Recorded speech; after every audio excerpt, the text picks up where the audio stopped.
কোরআন মাজিদে বানু ইসরাইল নামে সূরাও আছে। আর পৃথিবীর একমাত্র জাতি যাদের ঘটনা আল্লাহ এত বিস্তারিত বর্ণনা করেছে কোরআনে। আর কোন জাতির ঘটনা আল্লাহ সুবহানাহু ওয়া তাআলা কোরআনে এত বিস্তারিত বর্ণনা করেননি। আদের কথা বলেন, সামুদের কথা বলেন, নূহ আলাইহিস সালামের কথা বলেন, দুনিয়ার যত নবী আছে কারো ঘটনা আল্লাহ সুবহানাহু ওয়া তাআলা এত বিস্তারিত কোরআনে বলেননি। সবচেয়ে বেশি বলেছেন বানু ইসরাইলের ঘটনা। তো বানু ইসরাইল কারা? ভাই সুন্দর উত্তর দিয়েছে যে ইয়াকুব আলাইহিস সালাতু ওয়াস সালামের সন্তানেরা। ইয়াকুব আলাইহিস সালামের কয় সন্তান ছিল? ইউসুফ আলাইহিস সালাতু ওয়াস সালাম এবং তার কয় ভাই? 11 ভাই। তাহলে ইয়াকুব আলাইহিস সালামের কয় সন্তান? 12 সন্তান। ইয়াকুব আলাইহিস সালামের বাপের নাম কি? ইসহাক। ইসহাক আলাইহিস সালাতু ওয়াস সালামের বাপের নাম ইব্রাহিম। তাহলে ইউসুফ বিন ইয়াকুব বিন ইসহাক বিন ইব্রাহিম। ইব্রাহিম আলাইহিস সালামের কয় সন্তান? 2 সন্তান, একজন ইসহাক আর একজন ইসমাঈল আলাইহিস সালাতু ওয়াস সালাম। মাশাআল্লাহ। ইব্রাহিমের পর থেকে নিয়ে মুহাম্মদ সাল্লাল্লাহু আলাইহি সাল্লাম পর্যন্ত আর কোন নবী ইব্রাহিম আলাইহিস সালামের বংশের বাইরে আল্লাহ পাঠাননি। ইব্রাহিম আলাইহিস সালাতু ওয়াস সালামের প্রথম স্ত্রী সারাহ এবং সারার গর্ভে জন্মগ্রহণকারী ইসহাক, এদেরকে এই বংশকে আল্লাহ রেখে দিয়েছেন মসজিদ আকসার জন্য।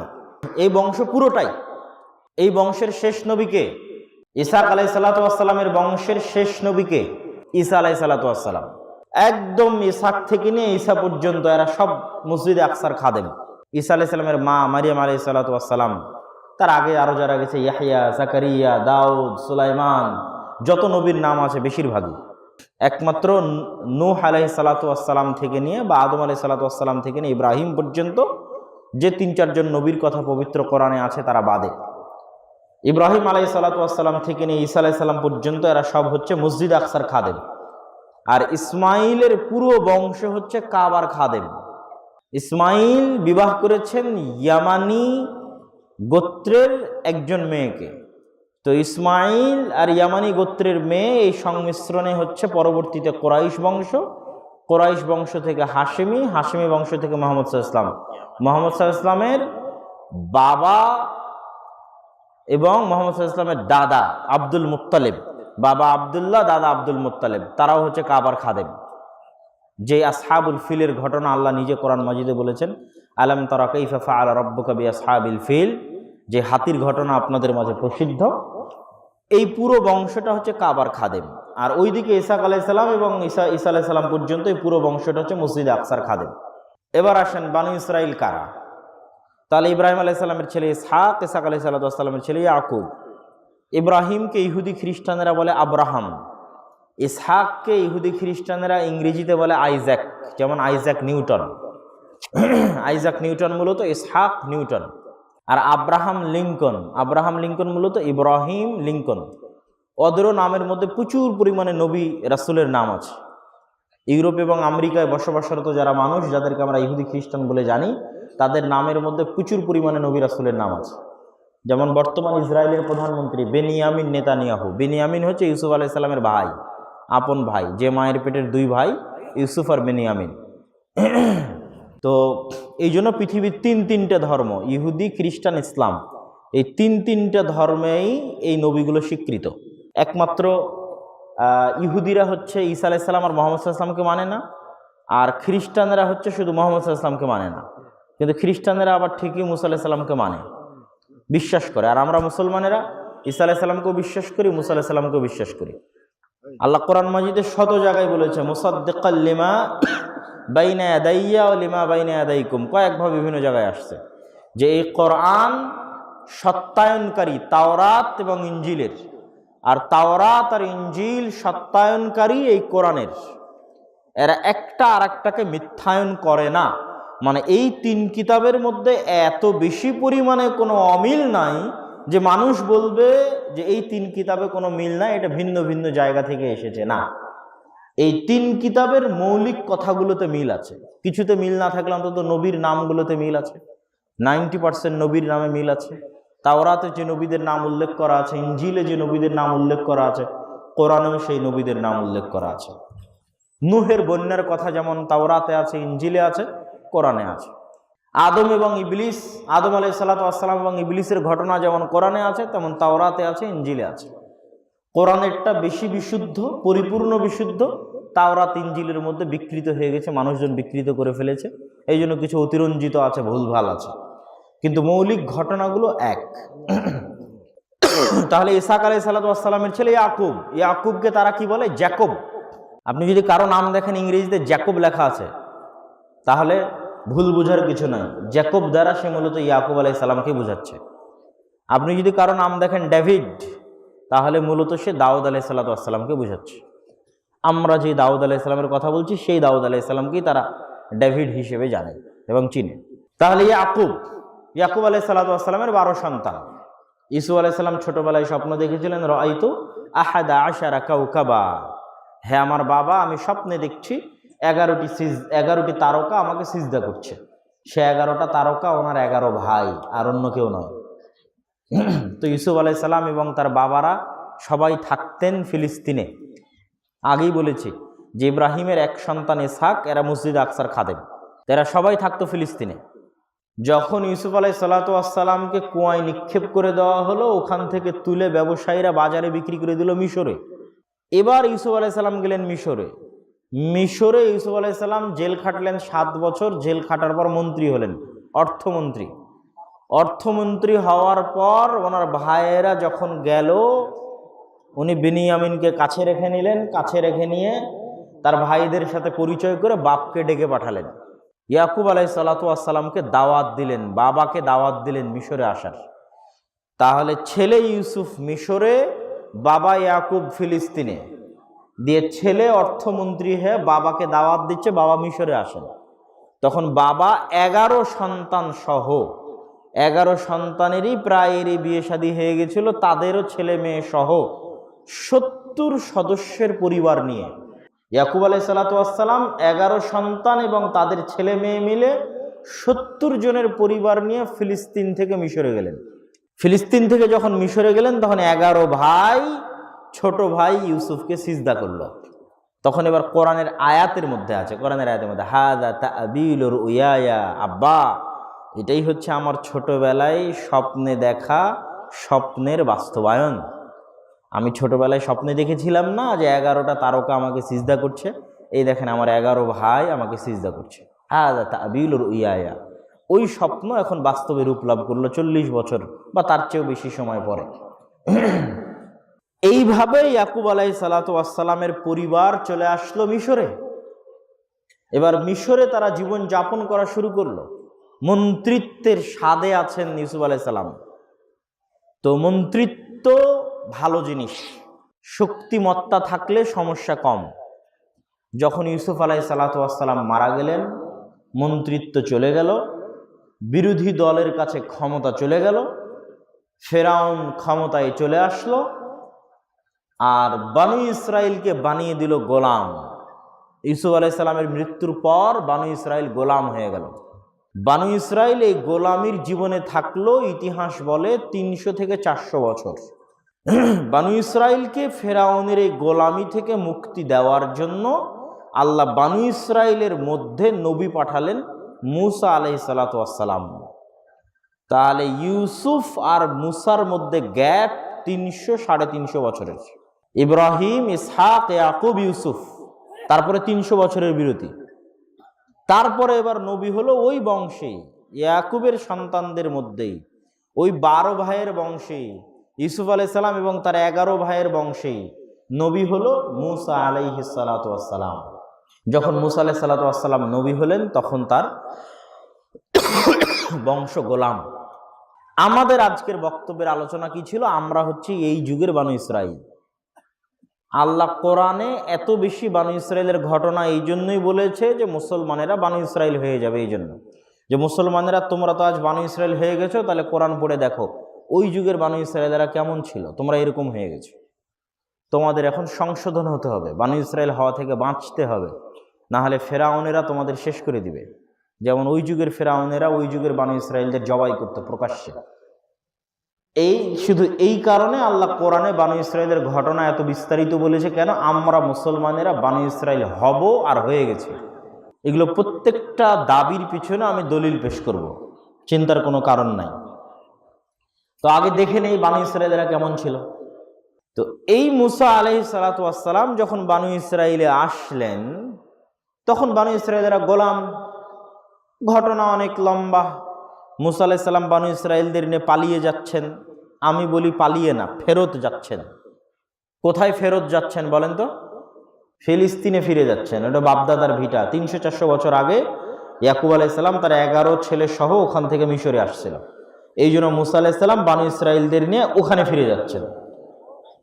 কোরআন হাদিসে নাই, বানু ইসরাইলের রেওয়ায়েতে পাওয়া যায় ইউসুফ আলাইহিস সালাম ওসিয়ত করে গেছিলেন যে আমি মরে গেলে তোমরা আমার লাশ এখানে দাফন দিও না, তোমরা আমার লাশটাকে যত্নে রেখে দিও। কোনোদিন যদি তোমরা ফিলিস্তিন ফিরে যেতে পারো তাহলে আমার লাশ নিয়ে গিয়ে যেখানে আমার বাপদাদার কবর আছে, ইয়াকুবের কবর আছে, ইসহাকের কবর আছে, ইব্রাহিমের কবর আছে, ওখানে আমাকে দাফন করে দিও। এটা ইসরায়েলি রিওয়ায়তের কথা বলছি, সত্য মিথ্যা আল্লাহ ভালো জানে। তো যখন নাকি বানু ইসরায়েলেরা পার হচ্ছিল নদী, তখন ইউসুফ আলাইহিস সালাতু ওয়াস সালামের সেই কফিনটাও তারা সাথে করে নিয়েছিল। এবং পরবর্তীতে জেরুজালেম যখন বিজয় করে তখন সেখানে ইউসুফ আলাইহিস সালামের কবরও দিয়েছিল, ইসহাক, ইয়াকুব এবং ইব্রাহিমের পাশে। তো এইটা কেন বললাম যে ওরা ফিরে যাচ্ছে, বাপদাদার ভিটায় ফিরে যাচ্ছে, এটা বলার জন্য, পালিয়ে না। এখন আপনি ম্যাপ খুলে দেখেন, লোহিত সাগর পার হওয়ার পর এইটা যদি মিশর হয়, মাঝখানের এই জায়গাটা যদি সমুদ্র হয়, আর এই পুরো টেবিলটা যদি আমরা ধরি জেরুজালেম, তাহলে মিশর থেকে লোহিত সাগর পার হয়ে জেরুজালেম ফিলিস্তিনে গেলে মধ্যেখানে বিশাল মরুভূমি পড়ে, বিশাল মরুভূমি। ওই মরুভূমির নাম সিনাই মরুভূমি। এখনো মরুভূমি, বিশাল মরুভূমি। 3-4টা দেশের মধ্যে এই মরুভূমি আছে। মিশরের মধ্যে আছে, সিরিয়ার মধ্যে আছে, ফিলিস্তিনের মধ্যে আছে, লেবাননের মধ্যে আছে, জর্ডানের মধ্যে আছে, ইসরায়েলের মধ্যে আছে। এই 4-5টা দেশের মধ্যে মরুভূমি আছে, বিশাল মরুভূমি। এই মরুভূমির মধ্যে তুর পাহাড়, যেই তুর পাহাড় আপনাদের সবার কাছে পরিচিত, সেই তুর পাহাড় হচ্ছে সিনাই মরুভূমির মধ্যে।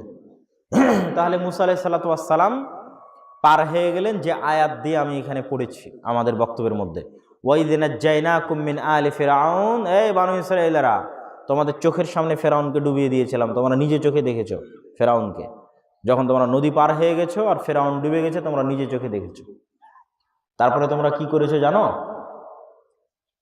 তারপরে আমি তোমাদের উপর তোমাদের নবীকে ওয়াইদ ওয়া'আদনা মূসা 40 লাইলা, তোমাদের নবী মূসা আলাইহিস সালামকে 40 দিন 40 রাতের জন্য তুর পাহাড়ে ডেকে নিয়েছিলাম।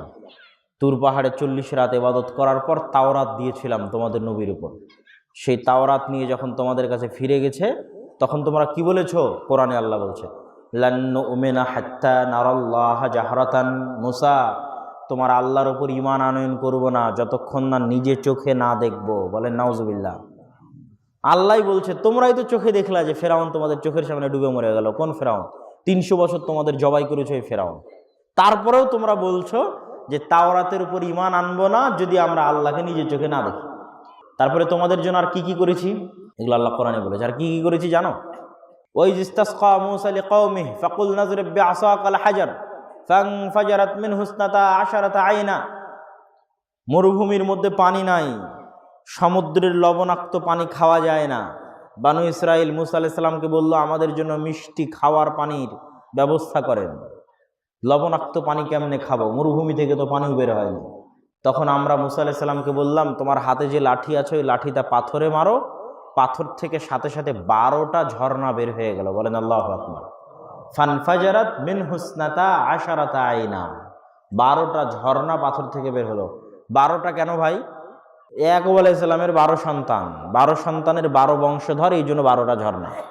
সমুদ্র যখন ওরা পার হয়েছিল তখন 12টা রাস্তা তৈরি হয়েছিল, একটা রাস্তা না। সমুদ্র যখন পার হয় তখন এরকম 12টা আলাদা আলাদা রাস্তা, তথা একটা রাস্তা, তারপর আবার পানি, তারপর আবার একটা রাস্তা, আবার পানি, আবার একটা রাস্তা, আবার পানি, এরকম 12টা রাস্তা তৈরি হয়েছিল। এই 12টা রাস্তা দিয়ে ইয়াকুবের 12 সন্তান পার হয়ে গেল, 12 সন্তান আর তার বংশধরেরা। আর যখন লাঠি দিয়ে পাথরে আঘাত করলো তখন 12টা ঝর্ণা বের হয়ে গেল। খাবার, আল্লাহ বলল, খাবার তোমাদেরকে দিব জান্নাত থেকে, মান্নার সালওয়া খাবারের নাম। এই খাবারটা কি? আমি গবেষণা করে দেখেছি, আধুনিক যুগে যদি আমরা বলি এই খাবার কি, তাহলে উন্নত জাতের কোয়েল পাখি বা সেই পাখির গোস্ত, বা কবুতর বা এই জাতীয় কোয়েল এবং কবুতর জাতীয় পাখির গোস্ত, আর পৃথিবীর সবচেয়ে দামি মাশরুম, যেটা মরুভূমিতে যখন বৃষ্টি হয় তখন ওই মাশরুমটা জন্ম হয়, যার এখন কেজি প্রতি দাম 5 লক্ষ টাকা বা তার চেয়ে বেশি। 1 কেজি মাশরুমের দাম 5 লক্ষ টাকা। সেই মাশরুম আসতো আর আসমান থেকে পাখি এসে গাছে বসতো, সে পাখি তারা ধরে জবাই করে রান্না করে খেত ওই মাশরুম দিয়ে। এগুলো সব আসমান থেকে, জান্নাত থেকে আসতো। এগুলো আল্লাহ তাদের জন্য ব্যবস্থা করেছেন। তো তারপরে তারা কি করলো, একটা ঘটনা গেল যে তাওরাত যখন আসলো বললো আল্লাহকে না দেখলে মানব না। তারপরে আর একটা কি করলো, মুসা আলাইহিস সালাম যখন তুর পাহাড়ে গেল এরা বাছুরের পূজা করা শুরু করলো, আল্লাহ কোরআনে বলছেন। তারপরে কি করলো, তারপরে এরা বলল যে লান নাসবিরা আলা তুআমিন ওয়াহিদ ফাদউ লানা রাব্বাক ইউমবিতু লানা। এই এক খাবার প্রত্যেক দিন আমাদের ভালো লাগে না, যতই জান্নাত থেকে আসুক দরকার নেই আমার এক খাবারের। মুসা তোমার আল্লাহকে বলো যেন এই মরুভূমির মধ্যেই, এই সিনাই মরুভূমির মধ্যেই আমাদের জন্য যেন আল্লাহ তৈরি করে দেয়, উৎপন্ন করে দেয় পেঁয়াজ রসুন আদা ডাল চাল যা আছে শাকসবজি সব যেন মরুভূমিতে উৎপন্ন করে দেয়। এরা হলো ওই নিমক হারাম জাতি, এরা কিন্তু সব নবীর সন্তান। আগেই বলেছি ইয়াকুব আলাইহিস সালামের 12 সন্তানের বংশধর। এদের অবস্থা দেখেন কি। আর এদের উপর আল্লাহ এই দয়াগুলো করেছে, সেগুলো আল্লাহ নিজে কোরআনে বলছে। আর এই দয়াগুলো করার পর ওরা কেমন করতেছে সেটাও আল্লাহ কোরআনে বলেছে। আর কি করেছে ওরা শোনেন। তখন আল্লাহ বলল ঠিক আছে, তোমাদের যখন এতই বিভিন্ন ফলমূল শাকসবজির দরকার, তো এই সিনাই মরুভূমি পার হয়ে গেলে একটা আল আরজুল মুকাদ্দাসা পবিত্র ভূমি আছে, কাতাবাল্লাহু লাকুম, যেটা আল্লাহ তোমাদের জন্য লিখে রেখেছে। ওই পবিত্র ভূমিতে শক্তিশালী দেহের অধিকারী আমালেকা গোত্র বসবাস করে। তোমরা যুদ্ধ করে ওই পবিত্র ভূমিটা বিজয় করো। ওটা উর্বর ভূমি। মরুভূমির পরে বাংলাদেশ, বাংলাদেশ উর্বর, যা লাগাবেন তাই হবে। ফিলিস্তিনের মাটিতে, জেরুজালেমের মাটিতে প্রায় জিনিসই খুব সুন্দরভাবে উৎপন্ন হয়। জাইতুন সবচেয়ে ভালো উৎপন্ন হয়। তো এই মরুভূমি পার হলে একটা পবিত্র ভূমি আছে, যুদ্ধ করে বিজয় করো, যা মনে চায় আবাদ করো। তখন তারা কি বলল, মনে রাখতে হবে এরা নবীর সন্তান। তখন তারা বলল ইযহাব আনতা ওয়া রাব্বুকা ফাকাতিলা, মুসা তুমি আর তোমার আল্লাহ গিয়ে যুদ্ধ করো। যুদ্ধ যেদিন শেষ হয়ে যাবে, বিজয় অর্জন করবা তুমি আর তোমার আল্লাহ মিলে, সেই দিন আমাদেরকে ডাকবা, তখন আমরা আসবো। আমরা যুদ্ধ করতে পারবো না, বলেন নাউজুবিল্লাহ। তখন আল্লাহ তাদের উপর আযাব নাজিল করলো 40 বছরের।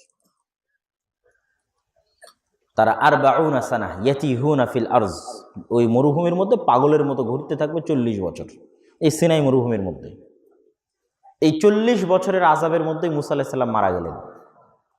মুসা আলাইহিস সালাম মারা যাওয়ার পর নতুন নবী হলেন ইউশা বিন নুন। ইউশা বিন নুন হচ্ছে মুসা আলাইহিস সালামের সাথে যখন খিজির আলাইহিস সালামকে দেখতে গেছিলেন, তখন যে সফর সঙ্গী ছিল, যার ব্যাগ থেকে ভাজা মাছ বের হয়ে জিন্দা হয়ে চলে গেছিল সমুদ্রে, তার নাম ইউশা বিন নুন। সেই ইউশা বিন নুন হলেন নতুন নবী। নতুন নবী হওয়ার পর তারা তওবা ইস্তেগফার করে বলল আমরা যুদ্ধ করব, দেশ বিজয় করব, ফিলিস্তিন বিজয় করব। ঠিক আছে, ভালো কথা, যুদ্ধ করো। যুদ্ধ করতে করতে এটা তাদের উপর আল্লাহর আর একটা বড় নেয়ামত, এটা বলার জন্য বলতেছি। এই নেয়ামতের পরে আবার কেমন নিমক হারামি করবে সেটাও দেখেন। যুদ্ধ করতে করতে শনিবারের দিন বিকেলবেলা এখন যুদ্ধ জয়লাভ হবে, মানে জেরুজালেম, ফিলিস্তিন, বাইতুল মুকাদ্দাস, মসজিদ আকসা বিজয় হবে। তো শুক্রবারের দিন বিকেলবেলা। তো শুক্রবার সন্ধ্যা হলেই শনিবার শুরু হবে। আর শনিবার হচ্ছে ইহুদিদের পবিত্র দিন, আল্লাহর আদেশ অনুযায়ী। আল্লাহ আদেশ করেছে তাদেরকে শনিবারের দিন ইবাদত করার জন্য, আর আল্লাহ আমাদেরকে আদেশ করেছে শুক্রবারের দিন ইবাদত করার জন্য। তো শনিবারের দিন যুদ্ধ নিষিদ্ধ। তো যেমনি শুক্রবারের সূর্য ডুবে যাবে, যুদ্ধ ইহুদি ধর্ম অনুযায়ী নিষিদ্ধ, বন্ধ, যুদ্ধ করা যাবে না। আর যুদ্ধের যখন একটা গতি থাকে, ওই গতিতে জিতে নিতে পারলে জয়, আর ওই গতি একবার থেমে গেলে পরের দিন আর জয় নাও হতে পারে। তো ইউশা বিন নুন চিন্তায় পড়ে গেলেন যে আজকে এই গতির মধ্যে যদি যুদ্ধ থামিয়ে দিই, কাল যদি আবার জিততে না পারি, পরশু দিন যদি আবার জিততে না পারি। তখন ইউশা বিন নুন আল্লাহর কাছে দোয়া করলেন, বুখারীর ঘটনা, মুসনাদে আহমদের ঘটনা, যে হে আল্লাহ এই সূর্যকে আমাদের জন্য থামিয়ে দিন। আমাদের নবী মুহাম্মদ সাল্লাল্লাহু আলাইহি ওয়াসাল্লাম বলছেন যে আল্লাহ পৃথিবীতে একবারই সূর্যকে থামিয়ে দিয়েছিলেন, বানু ইসরাইলের জন্য আর ইউশা বিন নুনের জন্য, যেন তারা জেরুজালেম বিজয় করতে পারে। তো কোনো কোনো মুফাসসির বলেছে কয়েক দিন সূর্য আটকে ছিল, কোনো কোনো মুফাসসির বলেছে কয়েক ঘন্টা সূর্য আটকে ছিল। এই জন্যই বলা হয় যে শুক্রবারের দিন একটা সময় আছে যে সময় দোয়া কবুল হবে। তো আলেম ওলামারা দুই মতে বিভক্ত হয়ে গেছে। একদল আলেম বলেছে যে ইমাম আজান দেওয়ার পর থেকে নিয়ে খুতবা পার হয়ে একদম ইমাম মেম্বার থেকে নামার আগ পর্যন্ত এই সময় দোয়া কবুল হবে। আর আরেক দল আলেম ওলামা বলেছে না, জুমার দিন বিকেলবেলা দোয়া কবুল হবে, কেননা জুমার দিন বিকেলবেলা ইউশা বিন নুন আল্লাহর কাছে দোয়া করেছিল আল্লাহ সূর্য থামিয়ে দেন। কত বড় দোয়া কবুল হয়ে গেছে, সূর্য আল্লাহ থামিয়ে দিয়েছেন বানু ইসরাইলের জন্য, নাও যুদ্ধ করে বিজয় করো।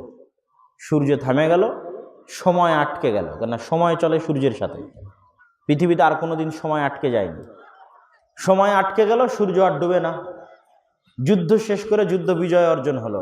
আল্লাহ এবার নিমক হারামি দেখেন, এত বড় দয়ার পরে নিমক হারামি আল্লাহ বললেন, আদেশ দিলেন, কোরআনের মধ্যে আল্লাহ বলছেন, এগুলো সব কথা কোরআনের মধ্যে আল্লাহ বলছেন যে এই তোমাদেরকে এত বড় দয়া রহমত দিয়ে যুদ্ধ জয় করার সুযোগ দিলাম, এবার শহরে যখন ঢুকবা মাথা থাকবে নিচু আর মুখে থাকবে হিত্তাতুন নাগফির লাকুম। হিত্তাতুন মানে আস্তাগফিরুল্লাহ, হিত্তাতুন নাগফির লাকুম, মাথা নিচু করে জেরুজালেমে ঢুকিও আর মুখে জিকির করিও আস্তাগফিরুল্লাহ আস্তাগফিরুল্লাহ বলে, হিত্তাতুন বলে, তাহলে আমি আল্লাহ তোমাদেরকে ক্ষমা করে দিব। এরা কত নিমক হারাম জাতি। এরা যখন ঢুকলো তখন পিছন আগে দিল, পিছন আগে দিয়ে মাথা উঁচু রেখে শহরে ঢুকলো আর মুখে হিত্তাতুনের জায়গায় বলল হিনতাতুন। হিনতাতুন মানে গমের দানা, আস্তাগফিরুল্লাহ আর বলল না। দীর্ঘদিন পরে বানু ইসরাইলের নতুন নবী দাউদ আলাইহিস সালাম, জালুতকে হত্যা করে দাউদ আলাইহিস সালাম নবী হয়েছে তালুত বাদশার আমলে। আর নবীর নাম, যে নবীর আমলে দাউদ আলাইহিস সালাম নবী হয়েছে, ওই নবীর নাম কোরআনে নাই, তাওরাত ইনজিলে আছে। নবীর নাম শামুয়েল বা শামায়েল, এইরকম নবীর নাম। তার আমলে তিনি বাদশা করে দিয়েছেন তালুতকে। তালুত জালুতের বিরুদ্ধে যুদ্ধের জন্য রওনা দিয়েছে। মধ্যে একটা নদী আছে, ওই নদীতে সাঁতার দিয়ে পার হতে হবে, কেউ পানি খেতে পারবে না। তো মাত্র 313 জন পানি খায়নি, বাকি সব পানি খেয়ে নিয়েছে। ওরা আর যুদ্ধে অংশগ্রহণ করতে পারেনি। তো যে 313 জন পানি খায়নি, না খায় সাঁতার দিয়ে পার হয়ে গেছে, পিপাসা ধরে রেখেছে, এই 313 জনের একজন দাউদ আলাইহিস সালাম, যিনি নিজে হাতে জালুতকে হত্যা করেছে। দাউদ আলাইহিস সালাম যখন বাদশাহ হলেন, নবী হলেন, তার কণ্ঠের সুর ছিল অনেক নরম মধুর। তাকে আল্লাহ কিতাব দিয়েছিল জাবুর। এই কিতাবের তেলাওয়াত শোনার জন্য পশু পাখি মাছ সব চলে আসতো, জীব জন্তু জানোয়ার সব। তো মাছেরা যখন এই তেলাওয়াত শোনার জন্য আসতো, এই বানু ইসরায়েলেরা ওই মাছগুলোকে ধরে নিত। তখন আল্লাহ বললো, এই তোমরা শনিবারের দিন মাছ ধরিও না। এই মাছগুলো যখন তেলাওয়াত শুনে চলে যাবে, তখন তোমরা রবিবারের দিন মাছ ধরিও, শনিবারের দিন মাছ ধরা বন্ধ। এই বানু ইসরায়েলেরা তখন কি করলো, এরা শনিবারের দিন মাছ ধরলো না ঠিকই, শনিবারের দিন যে মাছগুলো আসতো নদীর ধারে, এগুলোকে বানা দিয়ে, বেড়া দিয়ে, ঠিক আছে, জাল দিয়ে ঘিরে রেখে দিত। যে শনিবার পার হয়ে গেলে এবার যখন রবিবার আসতো, তখন রবিবারের দিন এরা মাছগুলোকে ধরত। তখন আল্লাহ এদের এক দলকে শুকুর আর বানরে পরিণত করে দিয়েছিলেন। উম্মতে মুহাম্মাদিরও একদল মানুষ শুকুর আর বানরে পরিণত হবে। শুকুর বানর কেন? মানুষের ডিএনএর সাথে শুকুর আর বানরের ডিএনএ সবচেয়ে বেশি মিলে। তো বিজ্ঞানীরা বুঝেছে উল্টা। বিজ্ঞানীরা মনে করেছে এই 2 ডিএনএ মিল আছে, তাই মনে হয় আমরা বানর থেকে এসেছি। না, 2 ডিএনএ মিল আছে মানে মানুষ একদিন বানর হয়ে যাবে, যেটা আল্লাহর নবী হাদিসে বলেছে। মানুষ থাকা অবস্থায় আর দ্বিতীয় কোনো প্রাণীতে রূপান্তর হতে চাইলে মানুষের হরমোনের মধ্যে কিছু পরিবর্তন আনলেই মানুষ বানর হয়ে যেতে পারে অথবা শুকুর হয়ে যেতে পারে। এই জন্য অতি সহজেই মানুষকে বানর বানিয়ে দেওয়া সম্ভব, মানুষকে শুকুর বানিয়ে দেওয়া সম্ভব। কিন্তু মানুষ বানর থেকে এসেছে, এটা ভুয়া। বরং মানুষ বানর হয়ে যাবে আল্লাহর আযাবে, আল্লাহর গজবে, যেমন বানু ইসরায়েলরা হয়ে গেছিল। তাহলে এতগুলো বর্ণনা দিলাম আপনাদেরকে বানু ইসরায়েলের। এবার উত্তর, আমরা কেমনে বানু ইসরায়েল হয়ে গেছি।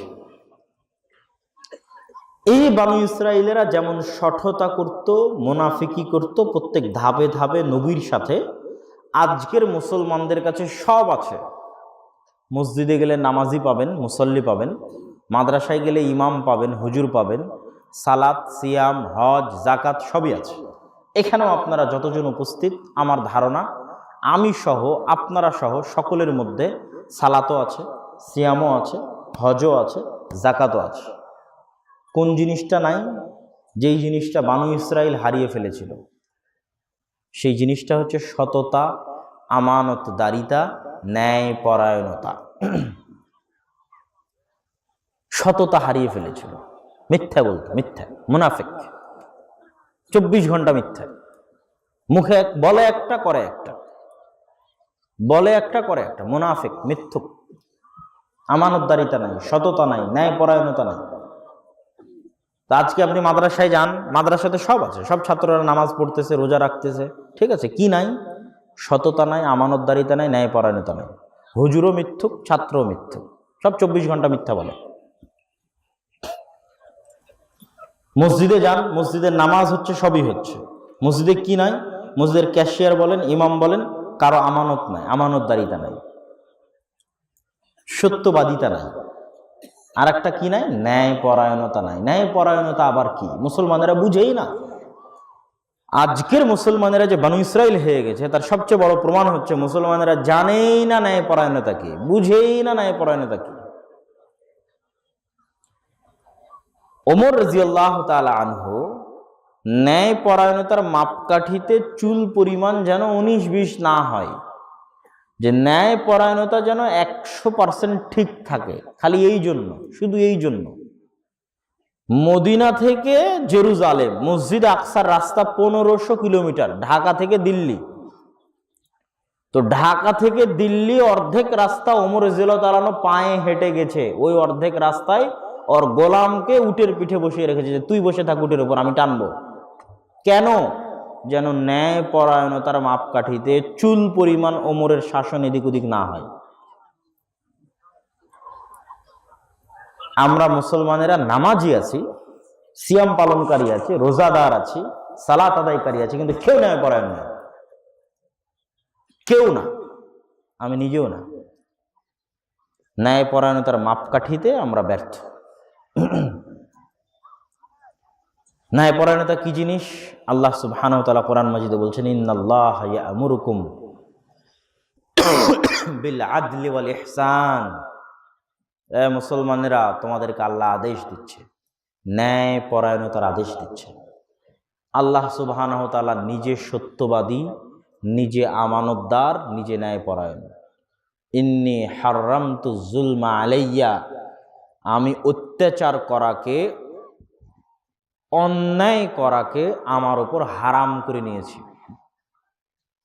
আল্লাহ সুবহানাহু ওয়া তাআলা কোরআন মাজিদে বহু জায়গায় আদেশ দিয়ে থেকেছেন মানুষকে, লা ইয়াজরিমান্নাকুম, তোমাদেরকে যেন উৎসাহী না করে, শানআন কওমিন আলা আল্লা তা'দিলু, কোনো দলকে তোমরা ভালোবাসো না, কোনো মানুষকে তোমরা ভালোবাসো না, কোনো গ্রুপকে তোমরা ভালোবাসো না, কোনো জামাতকে, কোনো বংশকে, কোনো গোত্রকে ভালোবাসো না। এই ভালো না বাসাটা যেন তোমাদেরকে উস্কিয়ে না দেয়, আলা আল্লাহ তা'দিলু, যে তোমরা অন্যায় করবে, ন্যায় পরায়ণতা ধরে রাখতে পারবে না, এটা যেন না হয়। ই'দিলু, ন্যায় পরায়ণতা বাস্তবায়ন করো। কেন?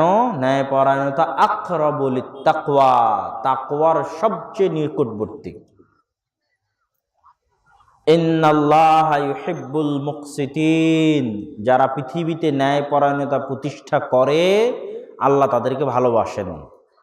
আল্লাহ সুবহানাহু ওয়া তাআলা নিজে ন্যায় পরায়ণ, আর তিনি ন্যায় পরায়ণতা প্রতিষ্ঠাকারীকে ভালোবাসেন। আর আমরা মুসলমানেরা সবাই জালেম, নামাজি কিন্তু জালেম, রোজাদার কিন্তু জালেম, হাজি কিন্তু জালেম। যেমন দু একটা করে উদাহরণ নেন। এরকম কত হাজি আছে যারা হজ করতে গেছে পরিপূর্ণ মিথ্যা বলে ইনকাম করা টাকায়, আছে না নাই? এরকম কত হাজি আছে যারা হজ করতে গেছে সম্পূর্ণ অন্যায়ভাবে অন্যের টাকা মেরে, সুদের মাধ্যমে, ঘুষের মাধ্যমে জোর করে অন্যের টাকা অন্যায়ভাবে মেরে দিয়ে ওই টাকা দিয়ে হজ করতে গেছে, আছে না নাই? তাহলে এরা বানু ইসরাইল নয়? বানু ইসরায়েলেরা এই ধোকাগুলো দিত নবীকে, এরা তো সরাসরি কাকে ধোকা দিচ্ছে? আল্লাহকে। হারাম টাকা ইনকাম করে ওটাতে আবার হজ কেমনে হয়? তো কাকে ধোকা দেওয়া? আল্লাহকে ধোকা দেওয়া। আল্লাহর সাথে গেম, পলিটিক্স করে এরা, যে আমি এতদিন হারাম পথে ইনকাম করব আর মরার আগে হজ করে আল্লাহর কাছে ক্ষমা চেয়ে নিব। তো এই পলিটিক্স কার সাথে বলেন? তা এরা বানু ইসরায়েলের চেয়ে খারাপ না? বানু ইসরায়েলেরা জন্ম নিলে এদের দেখলে লজ্জা পেত, যে আমরা তো যা করেছিলাম মুসা আলাইহিস সালামের সাথে আর দাউদ আলাইহিস সালামের সাথে, এরা তো ওগুলো সব সীমানা পার হয়ে গেছে। এরা যা শুরু করেছে আল্লাহর সাথে, এই মুসলমানেরা যা শুরু করেছে আল্লাহর সাথে। ন্যায় পরায়ণতা কি? যতজন তার বোনকে জমির ভাগ দেয়নি তারা কি ন্যায় পরায়ণ? কথা বলেন না যে যতজন তার বোনকে বাপের সম্পত্তিতে ভাগ দেয়নি তারা কি ন্যায় পরায়ণ? এরা সবগুলো যে নামাজি, বড় বড় দাড়ি, হুজুর, টাকনোর উপর কাপড়, মাথায় টুপি, হজ করে আসছে হাজি, কিন্তু বোনকে যে জমিতে ভাগ দেয়নি, তাহলে এরাই বানু ইসরাইল। এরা মিথ্যুক, ধোঁকাবাজ, আমানতের খেয়ানতকারী, অন্যায়কারী, অন্যায় পরায়ণ।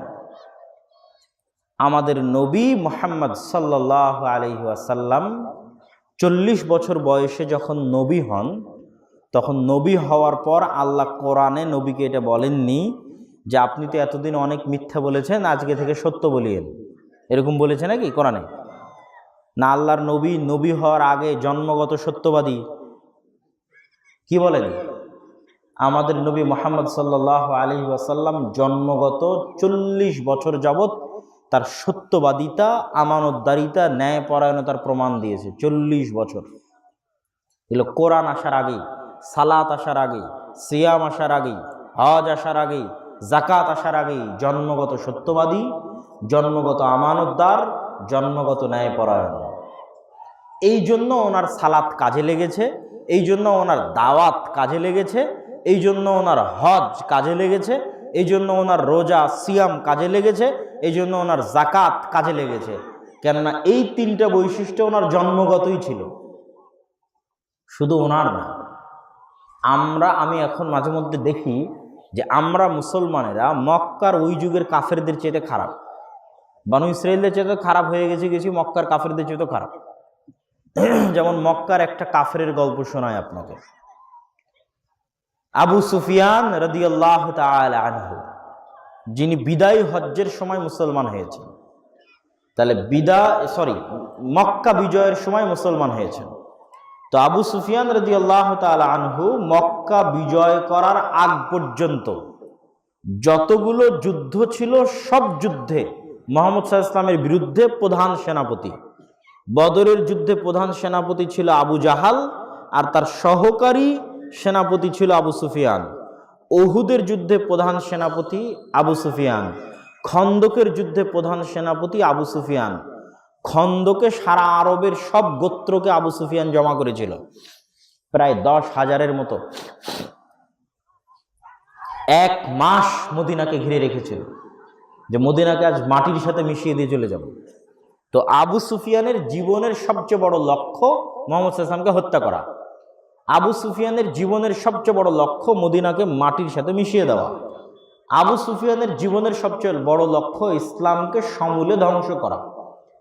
এই আবু সুফিয়ানকে বাদশাহ হেরাক্লিয়াস জেরুজালেমের মাটিতে এক ব্যবসায়িক সফরে, আগের যুগ থেকেই মক্কার কুরাইশরা ব্যবসা করত সিরিয়ার সাথে, লিইলাফি কুরাইশ ইলাফিহিম রিহলাতাশ শিতা ওয়াস সাইফ, শীতের কালে আর গ্রীষ্মকালে এরা ব্যবসার সফর করত, আল্লাহ কোরআনে বলছে।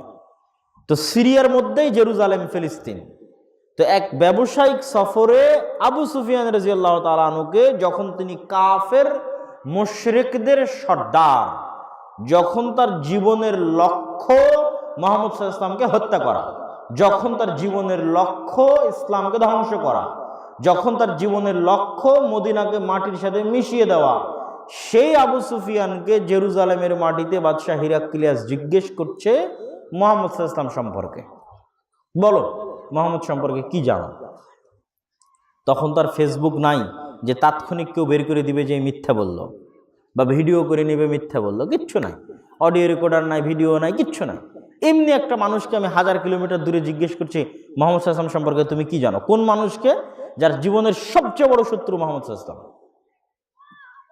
তো বুখারীর হাদিসে ওহীর অধ্যায়ে আবু সুফিয়ান রাদিয়াল্লাহু তাআলা আনহু বলছে যে আমার যদি লজ্জা না করতো মিথ্যা বলতে, তা আমি মুহাম্মদ সাল্লাল্লাহু আলাইহি ওয়াসাল্লামের নামে মিথ্যা বলতাম, কিন্তু আমার লজ্জা করে মিথ্যা বলতে, এই জন্য আমি একটা বাক্য মুহাম্মদ সাল্লাল্লাহু আলাইহি ওয়াসাল্লামের নামে মিথ্যা বলতে পারিনি। কি বুঝলেন? আর এখন আপনার এলাকার একটা বিএনপির নেতাকে এক আওয়ামী লীগের নেতার বিরুদ্ধে বলতে বলেন, আর এক আওয়ামী লীগের নেতাকে আর এক বিএনপির নেতার বিরুদ্ধে বলতে বলেন, যে যার দলের বিরুদ্ধে যত বেশি মিথ্যা বলতে পারবে তত তাড়াতাড়ি পদ পাবে। ফের আবার নামাজি, আবার মুসলমান, আবার রোজাদার, এরাই তো বানু ইসরাইল এই যুগের, সবাই তো মিথ্যুক। আলেম মিথ্যুক, হুজুর মিথ্যুক, ইমাম মিথ্যুক, জনগণ মিথ্যুক, সবাই মিথ্যুক। আর মানুষ কত, মুসলমান কত মিথ্যা কথা বলতে পারে। আমি কখন থেকে এই টার্মটা ব্যবহার করছি যে মুসলমানেরা বানু ইসরাইল হয়ে গেছে, যখন দেখলাম ইংল্যান্ডে মুসলমানেরা মিথ্যা কথা বলছে ইংল্যান্ডের সরকারের কাছে 2টা টাকা বেশি পাওয়ার জন্য। 90% মুসলমান মিথ্যা বলে। ইংল্যান্ডের সরকারের কাছে 2টা টাকা বেশি নিবে, তাই ওটাকে বলে বেনিফিট। তখন আমি আশ্চর্য হলাম যে এরা মুসলমান, নামাজ পড়ছে, মসজিদে যাচ্ছে, কিন্তু এরা একটা ইহুদি খ্রিস্টানের কাছে টাকা নিবে তাই মিথ্যা বলছে, বেশি করে টাকা নিবে তাই, 2 টাকা বেশি পাবে তাই মিথ্যা বলছে। অথচ আবু সুফিয়ান কাফের মুশরিক, তাও মিথ্যা বলেনি। তাহলে তো এরাই বানু ইসরাইল। এই জন্য তো আল্লাহ কোরআনে বানু ইসরাইলের ঘটনা উল্লেখ করেছে যে এরা একদিন বানু ইসরাইলের মতো হয়ে যাবে, এদের মতো মুনাফিক হয়ে যাবে, এদের মতো ধোঁকাবাজ হয়ে যাবে। আমার কোনোদিন বাংলাদেশে ভোটের সময় থাকার সুযোগ হয়নি, বেশিরভাগ বিদেশি পড়াশোনা, বিদেশেই থাকা, এই জন্য এবার দেশে ছিলাম। তো দেখলাম যে প্রত্যেকটা মানুষ মিথ্যা বলতেছে। যে যখন আসতেছে তখন তার কাছ থেকে তাকে ভোট দিব বলে টাকা নিয়ে নিচ্ছে। বিশেষ করে রূপগঞ্জে, আমি যেখানে ছিলাম রূপগঞ্জের কথা বলছি আর কি, যে টাকা নিয়ে নিচ্ছে, যে 1000 টাকা 500 টাকা, যে কালকে ওকে ভোট দিতে যাবে, সবার কাছে টাকা নিয়েছে। দেখা যায় ভোট দেওয়ার বেলা ভোটিয়ার দিতে যায়নি, কিন্তু টাকা ঠিকই নিয়েছে। আর এরকম বড় বড় পাতি নেতা আছে যারা হয়তো তার চেয়ে বড় নেতাকে বলেছে যে এত টাকা দেন, এতগুলো ভোট আনিয়ে দেব। ওইও হয়তো আর বসকে মিথ্যা বলতে আছে, অনেক ভোট হবে, অনেক ভোট হবে। যখন ভোট আর পড়েনি তখন বলছে আর 2 নম্বরই করেছে, নেতাকে বুঝাচ্ছে। এরা সবই তো মুসলমান, সবই এরা নামাজ পড়তে যাচ্ছে, রোজা করছে, আবার হজও করতে যাচ্ছে। তাহলে এরা 24 ঘন্টা মিথ্যা বলছে কেমনে, কিভাবে? তখন আমার যেটা ব্রেনে আসলো যে মুসলমানরা ইসলামকে জানতেই শিখেনি, বুঝতেই শিখেনি। এরা মনে করে নিয়েছে ইসলাম মানে বাহ্যিক কিছু ইবাদত, যেটা দিয়ে আমরা আল্লাহকে ধোঁকা দিব, মানুষকে ধোঁকা দেব। আল্লাহর সাথে পলিটিক্স করব, মানুষের সাথে পলিটিক্স করব। মুখে আমার বাহ্যিকভাবে দাড়ি থাকবে, টাকনোর উপরে আমার বাহ্যিকভাবে কাপড় থাকবে, আর আমি মাঝে মধ্যে মসজিদে যাব, জুমার দিন মসজিদে যাব, মাঝে মধ্যে ঈদের সালাতে যাব, মাঝে মধ্যে দিনের জীবনের শেষে হজ করে নিয়ে আসবো। মানুষকে দেখাবো আমি কত ভালো, আল্লাহকেও দেখাবো আমি কত ভালো। আর ভিতরে ভিতরে মিথ্যুক, ধোঁকাবাজ, আমানতের খেয়ানতকারী, অন্যায়পরায়ণ, অন্যায়কারী, জালেম। তখন আমি বুঝলাম যে মুসলমানেরা জানেই না ইসলাম কাকে বলে। ইসলাম কি? ইসলাম মানে সালাত বা সিয়াম, হজ বা জাকাতের বাহ্যিক ইবাদত পরে, ইসলাম মানে সততা আগে, ইসলাম মানে ন্যায়পরায়ণতা আগে, ইসলাম মানে আমানতদারিতা আগে। সালাতের গুনাহ আল্লাহ সুবহানাহু ওয়া তাআলা ক্ষমা করে দিবেন যদি মানুষ আল্লাহর কাছে ক্ষমা চায়, কিন্তু আর একজনের জমি অন্যায়ভাবে নিয়ে নিলে, আরেকজনের টাকা অন্যায়ভাবে নিয়ে নিলে, সে যতদিন ক্ষমা না করবে ততদিন আল্লাহ ক্ষমা করবেন না। এটা হচ্ছে ন্যায়পরায়ণতা। এত কঠিন ন্যায়পরায়ণতা হচ্ছে, এত কঠিন। আমরা প্রত্যেকেই জালেম। কিভাবে? হয় আমার বউয়ের উপর জালেম, স্ত্রীর উপর জালেম, না হলে আমার স্ত্রী আমার উপর জালেম। মানে যার যেমন হক তেমন হক না দিতে পারাই তো জুলুম, অত্যাচার, জালেম। সবাই নামাজি কিন্তু জালেম, নিজের বউকে ঠিক মতো হক দেয় না, নিজের মাকে ঠিক মতো হক দেয় না, নিজের বাপকে ঠিক মতো হক দেয় না, জালেম। অনেক বড় নামাজি, অনেক বড় হাজি, অনেক বড় রোজাদার। তাহলে আমরা জালেম, হয় আমার বউয়ের উপর জালেম, স্ত্রীর উপর জালেম, না হয় আমার মায়ের উপর জালেম, না হয় আমার বাপের উপর জালেম, না হয় আমার পাড়া প্রতিবেশীর উপর জালেম, না হয় আমার আপন ভাইয়ের উপরে জালেম। আমরা জীবনের প্রত্যেক পদক্ষেপে মানুষের সাথে জুলুম করতেছি। সমস্যা নেই। সম্মানিত উপস্থিতি, তো আমি আপনাদেরকে এতক্ষণ যাবৎ শোনালাম যে আজকের যুগের মুসলমানেরা এই যুগের বানু ইসরাইল। তো যেহেতু এরা এই যুগের বানু ইসরাইল হয়ে গেছে, তো এই যুগের ফেরাউনেরা এদেরকে জবাই করবে না? কথা মনে আমার বুঝতে পারেননি? ফেরাউনেরা জবাই করবে না করবে না? করবে।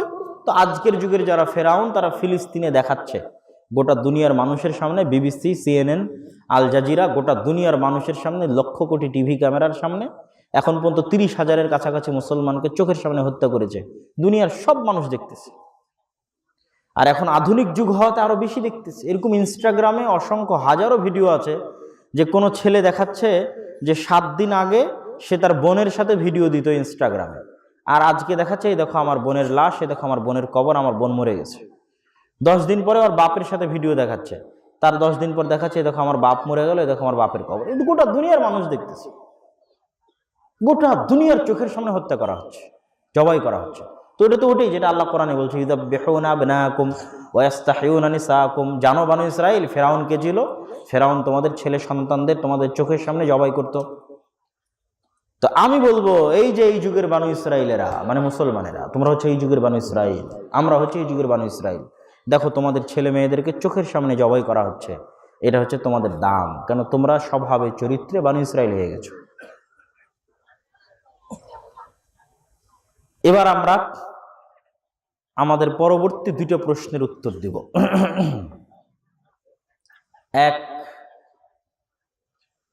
যেই বানু ইসরাইলদের কথা আমি বলতেছি, সেই বানু ইসরাইলেরা নবীর সন্তান হওয়ার পরেও কেন এত নিমক হারাম, শঠতা, ধোঁকাবাজ, মিথ্যুক হয়ে গেছিল, মুনাফিক হয়ে গেছিল? 2, আজকের যুগের মুসলমানেরা যে বানু ইসরাইল এবং মুসলমানেরা যে একদিন বানু ইসরাইল হবে, এর দলিল কি?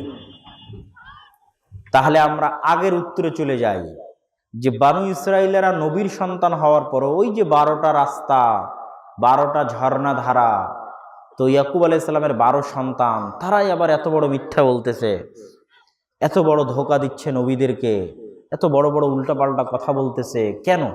নবীর সন্তানেরা কেন এমন হয়ে গেল? ঠিক তেমনি আমরা মুসলমানেরা কেন এমন হয়ে গেলাম যে ওমর রাদিয়াল্লাহু তাআলা ন্যায়পরায়ণতা ঠিক রাখার জন্য ঢাকা থেকে দিল্লি যাওয়ার মতো দূরত্বের পথের অর্ধেক পথ পায়ে হাঁটে আর কাজের লোককে উটের পিঠে বসিয়ে রাখে? সেই মুসলমানেরা আমরা এত অন্যায়কারী, জালেম কেমনে হয়ে গেলাম? যে আবু সুফিয়ান কাফের অবস্থায় পর্যন্ত মুহাম্মদ সাল্লাল্লাহু আলাইহি ওয়াসাল্লামের বিরুদ্ধে মিথ্যা বলেনি, যে আবু সুফিয়ান মক্কা বিজয়ের সময় ইসলাম গ্রহণ করে, আমরা আবার সেই মুসলমানেরা 24 ঘন্টা কেন মিথ্যা বলছি? সবাই মিথ্যা বলছে। ব্যবসা মিথ্যা দিয়ে, কাজ মিথ্যা দিয়ে, চাকরি মিথ্যা দিয়ে, 24 ঘন্টা মিথ্যা। তাহলে ওই বানু ইসরাইলেরা ইউসুফ আলাইহিস সালাম আর তার ভাই ইয়াকুব আলাইহিস সালামের ছেলে মেয়ে, ইসাক আলাইহিস সালামের ছেলে মেয়ে, ইব্রাহিম আলাইহিস সালামের ছেলে মেয়ে, তারা কেমনে এরকম হয়ে গেল? ঠিক মুসলমানেরা কেন এরকম হয়ে গেল? দুটো মিলবে। তো ইয়াকুব আলাইহিস সালামের ছেলে মেয়েরা কেন এমন হয়ে গেল? আমার গবেষণায় আমি বুঝেছি, যতটুকু সেটা বলি। আমার গবেষণায় আমি বুঝেছি, গোলামি মানুষের স্বভাবজাত চরিত্রকে নষ্ট করে দেয়। মানুষ জন্ম নেয় ফিতরাতের উপর, স্বাভাবিক আত্মমর্যাদা, আত্মসম্মানের উপর, স্বাধীন হিসেবে জন্ম নেয়। কিন্তু গোলামি মানুষের ওই স্বাভাবিক জন্মগত চরিত্রকে ধ্বংস করে দেয়। কেননা গোলামিতে আত্মমর্যাদা বিক্রি হয়ে যায়, গোলামিতে আত্মসম্মান বিক্রি হয়ে যায়। সামান্য 2টা টাকার জন্য, 2টা অধিকারের জন্য মানুষ তখন নিচু হয়, হীন হয়, ছোট হয় গোলামিতে। তো ইউসুফ আলাইহিস সালামের মৃত্যুর পর মূসা আলাইহিস সালামের আগমন পর্যন্ত যে 300 বছর বানু ইসরাইল গোলাম ছিল, বানু ইসরাইল 300 বছর ফেরাউনের গোলাম ছিল। কেমন গোলাম? যাদের চোখের সামনে তাদের ছেলে সন্তানকে জবাই করলে বলার কিছু থাকতো না, এত বড় গোলাম। তো গোলামি করতে করতে এদের মন মানসিকতা এত ছোট হয়ে গেছে, এত নিচু হয়ে গেছে যে নবীকে বলে যে তুমি আর তোমার আল্লাহ মিলে যুদ্ধ করো। এটা প্রমাণ করে যে কেমন ছোট মন মানসিকতা তাদের হয়ে গেছে, যে নবীকে কথা বলতে পারে যে তুমি আর তোমার আল্লাহ মিলে যুদ্ধ করো। কেন এত ছোট মন মানসিকতা হয়েছে? গোলামিতে, ফেরাউনের গোলামি করতে করতে এদের স্বাভাবিক চরিত্র ধ্বংস হয়ে গেছে। এই জন্য আল্লাহ মুসা আলাইহিস সালামকে এদের সাথে মানুষ করেনি, মুসা আলাইহিস সালামকে ফেরাউনের বাড়িতে মানুষ করেছে। কেন বানু ইসরাইলের সাথে মানুষ হলে তো খালি পালিয়েই বেড়াতো সারাদিন, তো পালিয়ে বেড়াবে, লুকিয়ে বেড়াবে, স্বাভাবিকভাবে বড় হবে না, স্বাধীনতা থাকবে না, গোলামি করতে করতে বড় হবে। তখন সত্যই বলবে কি আর ন্যায় পরায়ণতাই করবে কি? আত্মমর্যাদাই তো নাই, সেলফ রেসপেক্টই তো নাই, বিক্রি হয়ে গেছে। তো ফেরাউনের বাড়িতে রাজকীয়ভাবে বড় হয়েছে, মানে স্বাভাবিক স্বাধীনতা, স্বাভাবিক মান মর্যাদা নিয়ে বড় হয়েছে। বড় হওয়ার কারণে 25-30 বছর বয়সে যখন ফেরাউনের বাড়ি থেকে বের হয়ে দেখছে যে ফেরাউনের একটা লোক বানু ইসরায়েলের একটা লোকের উপর জুলুম করতেছে, তখন মুসা আলাইহিস সালাম এক থাপ্পড় দিয়ে ফেরাউনের লোককে অন দ্য স্পট ডেড মেরে ফেলে দিয়েছে। তো এই যে স্পট ডেড করে দিল একটা ফেরাউনের লোককে, এই হিম্মত, এই থাপ্পড় দেওয়ার হিম্মত 300 বছরে গোলামদের হয়নি। তো মুসা আলাইহিস সালামও যদি গোলাম থাকতেন, জীবনে ওনার হিম্মত হতো না। তো উনি ফেরাউনের বাড়িতে স্বাভাবিক মানুষ হিসেবে বড় হওয়ার জন্য ওনার সত্যবাদিতা, আমানতদারিতা, ন্যায়পরায়ণতা, আত্মমর্যাদা, সাহসিকতা, এই স্বাভাবিক জন্মগত বৈশিষ্ট্যগুলো ঠিক ছিল।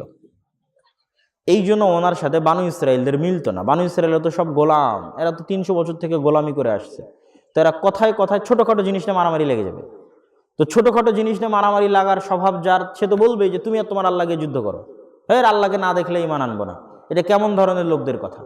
ওই ধরনের লোকদের কথা যারা ছোটোখাটো জিনিস নিয়ে মারামারি লেগে যেতে পারে। যে কারো ছাগল এসে আপনার বাড়িতে খেয়ে নিয়েছে, তো আপনি এখন মারামারি লেগে গেলেন।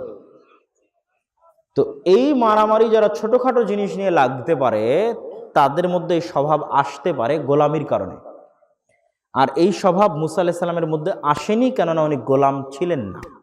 আর পৃথিবীর কোনো নবীকে আল্লাহ এভাবে গোলাম অবস্থায় পৃথিবীতে আনেননি। সব আত্মমর্যাদার সাথে দুনিয়াতে আসছে।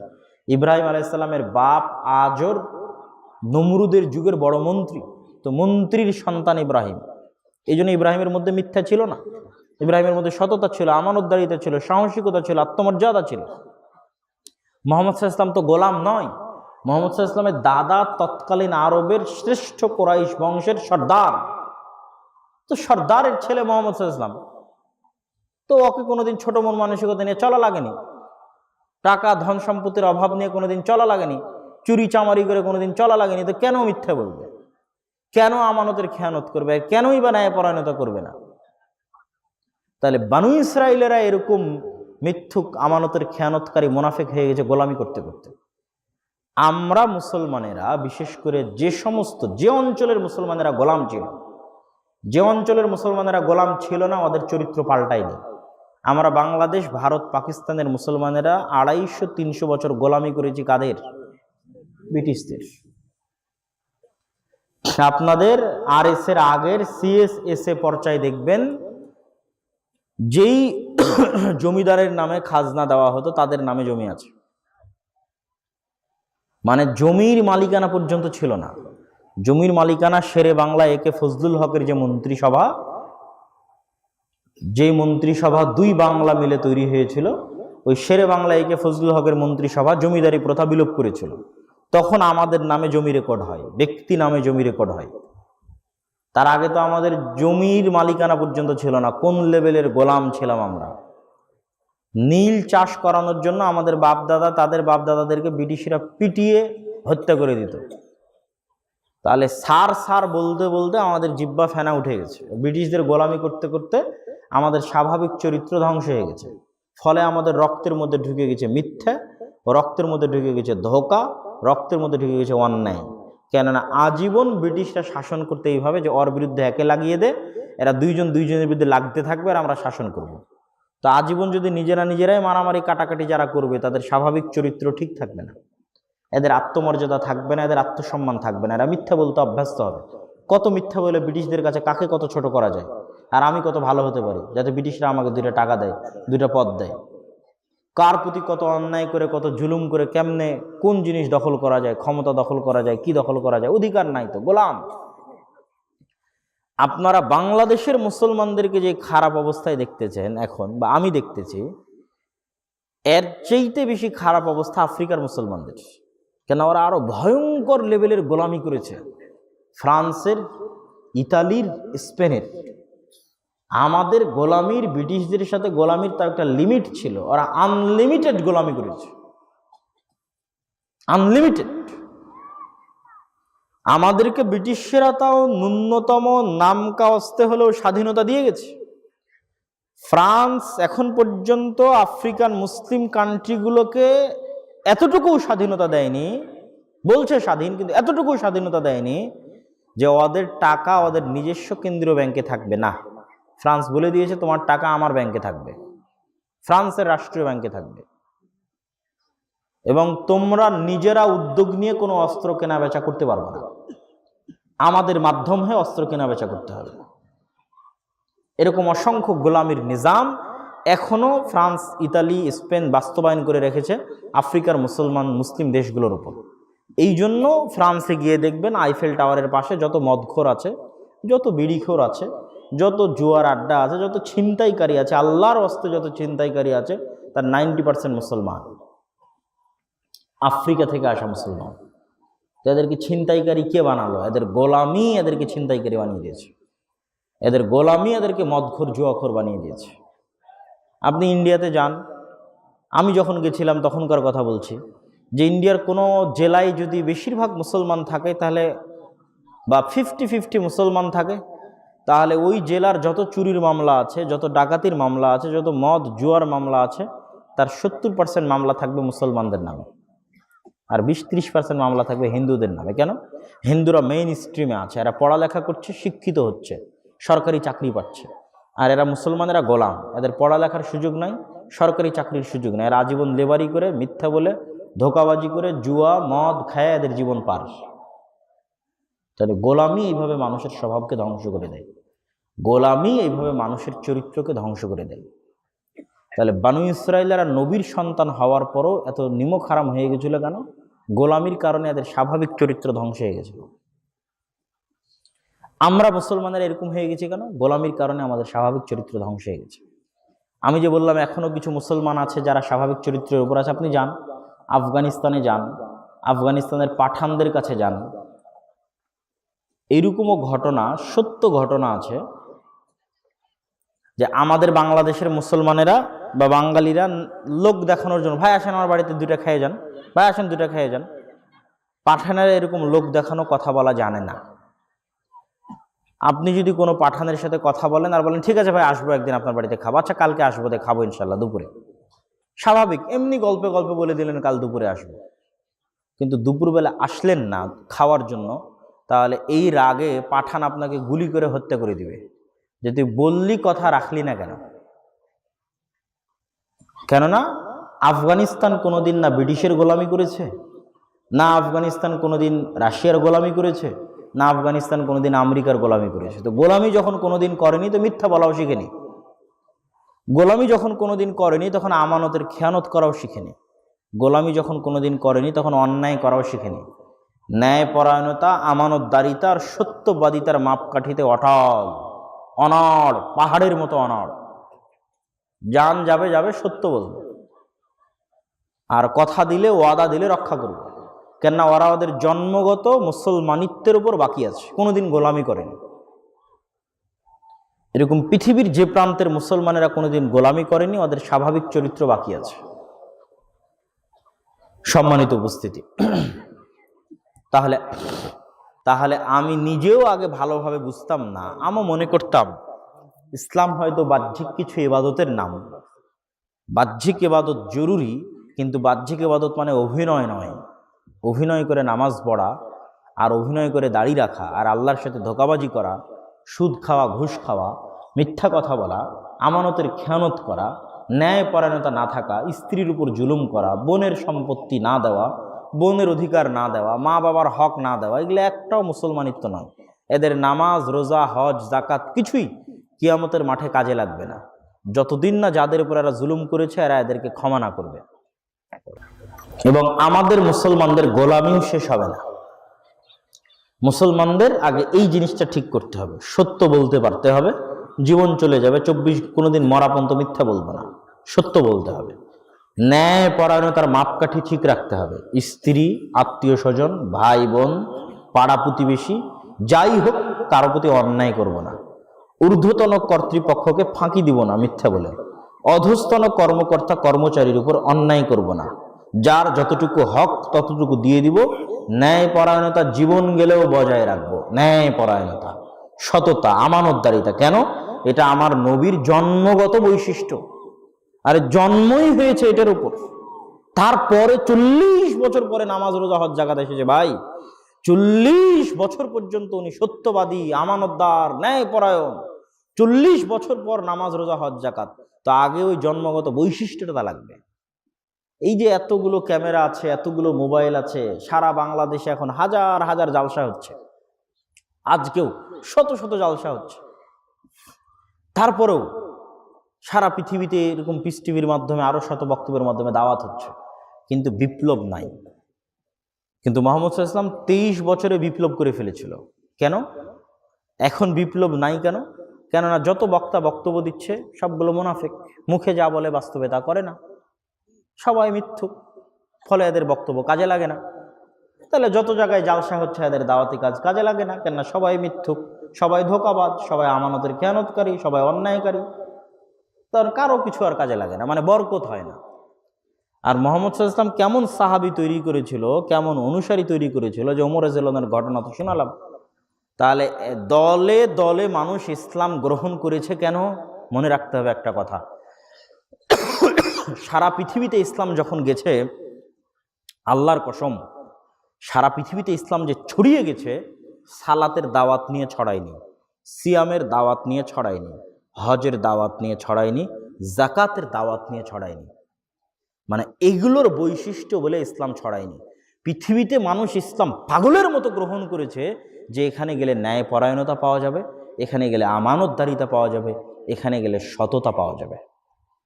এই কারণে স্পেনের খ্রিস্টানেরা এত মাজলুম ছিল, যখন তারিক বিন জিয়াদ স্পেনে ঢুকেছে, দেখেছে এদের সততা, আমানতদারিতা, ন্যায় পরায়ণ। আরে কিসের কি, ছাড় এগুলো ধোঁকাবাজির ধর্মের আমার দরকার নাই, যেখানে সততা আছে, আমানতদারিতা আছে, চলো। আজ আমরা বাঙালিরা মুসলমান হয়েছি কেন সেটাও জানেন। হিন্দুদের মধ্যে যে 4টা শ্রেণী ছিল, ব্রাহ্মণ, শূদ্র, ক্ষত্রিয়, ঠিক আছে, দাস, এই 4টা শ্রেণীর মধ্যে আমরা ব্রাহ্মণ ছিলাম না। তো ব্রাহ্মণেরা বাকি অধীনস্থদের উপর জুলুম করত। যখন এই অঞ্চলের মুসলমানেরা দেখেছে, আরে বাপরে বাপ, ইসলাম এরকম, ইসলামে এতটা সততা, এতটা আমানতদারিতা, এতটা ন্যায়পরায়ণতা, যে কালো সাদার পার্থক্য নাই,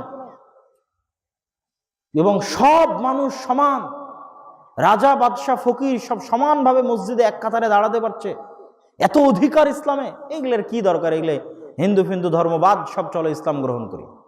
সারা পৃথিবীতে ইসলাম ছড়িয়ে গেছে আল্লাহর নবী এবং তার অনুসারীদের সততা, আমানতদারিতা, ন্যায়পরায়ণতার কারণে। আর এখন আমরা এত বক্তব্য দিয়েও মানুষ ইসলাম হয় না কেন? আমরা সবগুলো ধোঁকাবাজ, সবগুলো মিথ্যুক, সবগুলো আমানতের খেয়ানতকারী, সবগুলো অন্যায়কারী। এই জন্য হয় না, হবেও না। তাহলে রাসূল সাল্লাল্লাহু আলাইহি ওয়াসাল্লামের ওই জন্মগত বৈশিষ্ট্য আমাদের আনতে হবে। মিথ্যা বলা যাবে না, ন্যায় পরায়ণ হতে হবে, আমানতদার হতে হবে। যার যতটুকু হক, জীবন চলে গেলেও তার হক দিয়ে দিতে হবে। জীবন চলে গেলেও মিথ্যার আশ্রয় নেওয়া যাবে না, সত্যবাদী হতে হবে। আপনার চাল চরিত্র, আপনার ব্যবহার, আপনার উন্নত চরিত্র দেখে মানুষ মনে করবে যে এটাই যদি ইসলাম হয় তো এটাই সত্য, এখানেই আসতে হবে। তখন বিপ্লব হবে, মানুষের দিন ধর্ম গ্রহণ করার বিপ্লব হবে। এবার চলেন বলি ওই দলিল যে আমি বললাম মুসলমানেরা বানি ইসরাইল হয়ে যাবে। রাসূল সাল্লাল্লাহু আলাইহি ওয়াসাল্লাম এক হাদিসে বলেছেন, লাতার কাবুন্না লাতাস লুকান্না, কয়েকটা শব্দ আছে যে অচিরেই তোমরা আরোহণ করবে, অচিরেই তোমরা চলবে ওই রাস্তাগুলোতে, যেই রাস্তাগুলোতে বানু ইসরাইলেরা চলতো। এমনকি বানু ইসরাইলেরা যদি 70 দলে বিভক্ত হয়ে থাকে, তাহলে আমার উম্মত এর চেয়ে বেশি দলে বিভক্ত হবে। তাও বানু ইসরাইলরা যেই যেই গর্তে গেছে, আমার উম্মত ওই ওই গর্তে যাবে। এমনও আছে হাদিসের একটি বর্ণনায় যে বানু ইসরাইলের কোনো ব্যক্তি যদি তার মায়ের সাথে জেনায় লিপ্ত হয়, তাহলে আমার উম্মতেরও কেউ না কেউ মায়ের সাথে জেনায় লিপ্ত হবে। এইভাবে মুসলমানেরা বানু ইসরাইলের ফাঁদে পা দেবে, তথা বানু ইসরাইলেরা যা যা করতো তাই তাই করবে।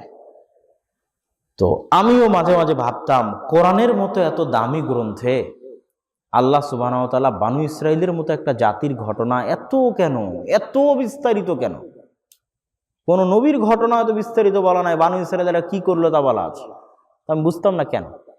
এখন বুঝি, আমরা মুসলমানেরা বানু ইসরাইল হব, এই জন্য আল্লাহ বলেছে যে দেখো ওরা কেমন ছিল, ওরা কেমন ধোকা দিত নবীদেরকে, আর তোমরা কেমন ধোকা দিচ্ছ আল্লাহকে, হারাম টাকা দিয়ে হজ করে লিছ। কথা মনে হয় বুঝতে পারেন, এটা আল্লাহকে ধোকা দাও। তো ঠিক ওরা যা করতো তোমরা তার চেয়ে বেশি খারাপ করছো, ওরা তো দেখলে, তোমাদেরকে দেখলে তো লজ্জা পাবে। তো এই দলিলটা পেয়ে গেলাম রাসূল সাল্লাল্লাহু আলাইহি ওয়াসাল্লামের হাদিস থেকে, যে তিনি স্পষ্ট বলে দিচ্ছেন যে আমার উম্মত বানু ইসরাইলের মতো হয়ে যাবে। আর আজকে আমরা অলরেডি বানু ইসরাইল হয়ে গেছি, এবং আজকের যুগের ফেরাউনেরা আমাদেরকে বানু ইসরাইলের মতো জবাই করতেছে, হত্যা করতেছে, ধ্বংস করতেছে। সম্মানিত উপস্থিতি, বক্তব্যের এই অংশে এসে আল্লাহ সুবহানাহু তাআলা কেমন উন্নত চরিত্রের মাধ্যমে আমাদেরকে চলাচল করতে বলেছে, আমার নবী মুহাম্মদ সাল্লাল্লাহু আলাইহি ওয়াসাল্লাম কেমন উন্নত চরিত্রের মাধ্যমে আমাদেরকে চলাচল করতে বলেছে, তার দুই একটা উদাহরণ দাওয়াতি কাজ থেকে উল্লেখ করব, আল্লাহর কোরআন থেকে, রাসূল সাল্লাল্লাহু আলাইহি ওয়াসাল্লামের হাদিস থেকে।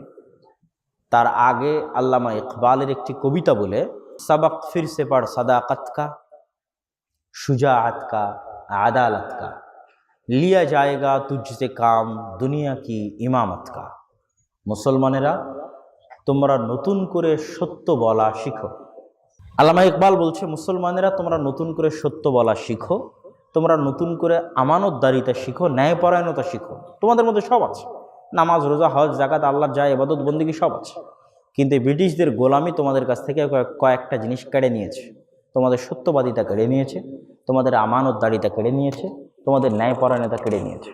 তো তোমরা এই কয়েকটা জিনিস নতুন করে শিখো, লিয়া জায়েগা তুঝসে কাম দুনিয়া কি ইমামত কা, তাহলে আল্লাহ তোমাদেরকে পুনরায় পৃথিবীর নেতৃত্ব দিয়ে দিবেন। বলেন আল্লাহু আকবার।